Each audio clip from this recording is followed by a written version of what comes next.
पाप की भरपाई तुम जीवन भर नहीं कर पाओगे। जो एक कृत्य कर रहे हो, धर्म और राष्ट्र से बढ़कर के कुछ नहीं हो सकता। उसकी व्यक्तिगत प्रॉपर्टी कुछ नहीं होती, धर्म ही उसकी प्रॉपर्टी है। क्योंकि ऐसे तमाम कालनेमी होंगे जो धर्म की आड़ में सनातन धर्म को कमजोर करने की साजिश रच रहे होंगे। सीएम योगी ने आज करारा जवाब दे दिया है, वो भी बेहद ही सधे हुए अंदाज में। किसी का नाम लिए बिना ही सीएम योगी ने आज सोनीपत से ऐसी हुंकार भरी कि विरोधियों की बोलती बंद हो चुकी है। दरअसल प्रयागराज में अभी मुक्तेश्वरानंद और माघ मेला प्रशासन के बीच टकराव बढ़ता जा रहा है। 48 घंटे के अंदर प्रशासन ने अभी मुक्तेश्वरानंद को दूसरा नोटिस भेज दिया है।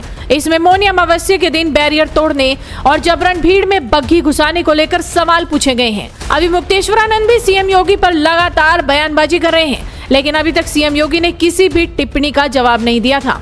लेकिन आज सीएम योगी ने धर्म, राष्ट्र और सनातन पर तीखा और साफ संदेश दे दिया है। बिना किसी का नाम लिए उन्होंने कह दिया कि कुछ कालनेमी हैं जो लोग बाहर से धार्मिक दिखते हैं लेकिन भीतर से धर्म विरोधी एजेंडे पर काम कर रहे हैं। और इसकी शुरुआत होती है नशा के खिलाफ अभियान से।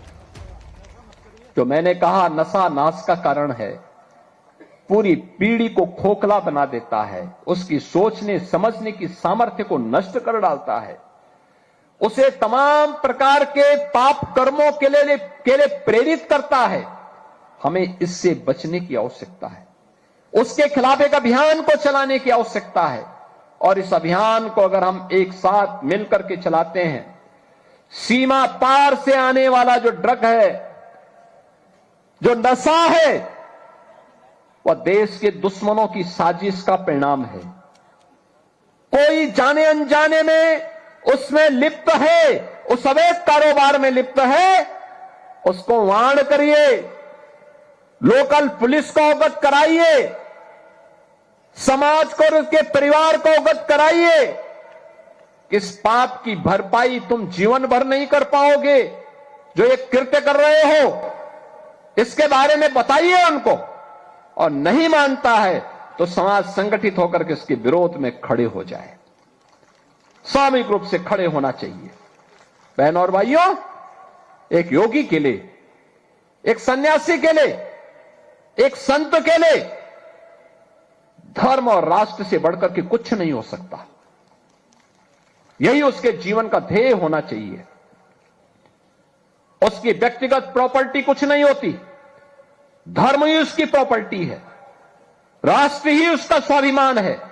अगर कोई राष्ट्रीय स्वाभिमान को चुनौती देता है तो हमें खुल करके उसके सामने आकर के खड़ा हो जाना चाहिए, उसकी चुनौती का मुकाबला करने के लिए खड़ा होना चाहिए। कोई धर्म के खिलाफ आचरण करता है, क्योंकि ऐसे तमाम कालनेमी होंगे जो धर्म की आड़ में सनातन धर्म को कमजोर करने की साजिश रच रहे होंगे। हमें उनसे सावधान होना होगा, उनसे सतर्क रहना होगा। अगर हम सतर्क हैं तो कोई आने वाले समय में हमारी जो यात्रा चल रही है, आज भारत एक नई आभा के साथ आगे बढ़ रहा है। देख रहे हैं ना, दुनिया में जब हलचल है, अराजकता है, अव्यवस्था है, लोग लड़ रहे हैं आपस में, तब भारत एक शानदार यात्रा के साथ आगे बढ़ रहा है। आप सोचो, इस शानदार यात्रा नहीं होती तो प्रयागराज में मौनी अमावस्या के दिन मात्र माघ मेला है, कुंभ नहीं है। कल यानी 18 जनवरी को मौनी अमावस्या के दिन 4.5 करोड़ श्रद्धालु वहां आकर के संगम में आस्था की डुबकी लगाया। 4.5 करोड़।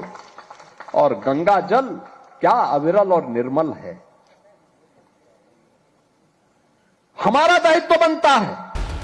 सीएम योगी का यह बयान ऐसे समय में आया है जब शंकराचार्यों को अपने अनुयायियों के साथ रथ से मौनी अमावस्या पर स्नान करने जाने से रोकने के बाद बहस तेज है।